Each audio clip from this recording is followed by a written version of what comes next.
हिंग मायाकांक्षा हे काय केळण बिळा लावली. तू तर क्लासची टॉपर होतीस की. अगं ते काय ना, त्या मग या भाड्यासोबत लग्न केलं का, लव्ह मॅरेज केलं ना, का दारू पिऊन कुठं बी पडत राहते नाली ना. आता मला इथे हे धंदा करावा लागत आहे. मम्मी मी आलो. मा ही आहे ती पोरगी. काय सांगू बाई, मिळाले करायला चटा घ्याय सुद्धा माझ्यापाशी पैसे नाही. ते मग या पूर्ण माझे कमवलेले पैसे घेऊन नाली मध्ये पडते बघ, दारू पिऊ पिऊन. नुसतं नशीब माझं वाटोळा झालंय. प्राप्ती मीच तुला सांगायलो, तू लव्ह मॅरेज करू नको बरं. एवढी मोठं लेकरू झालंय माझं. शाळेत जाणार काय जाणार, आलं गेलं की मला खायला दे. काय तू तिला खायला इथं काय कमायचं ना बाई. ओके, मी तुला म्हणलं होतं की लव्ह मॅरेज करू नको. ते मग तुझ्यासाठी काय बरोबर. अगं तेव्हा माझ्यामध्ये जवानी होती ना, सगळी जवानी निघाली ना. मग यासोबत लग्न करून भाडं दारू पिते, संध्याकाळी येऊन माते बघ.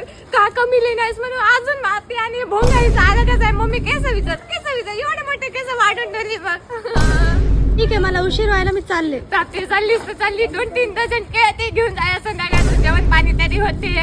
नको माय, तसले चिडके केळं कोण घेऊन चालले. अरे माय, चांगले केळ आहेत तुला.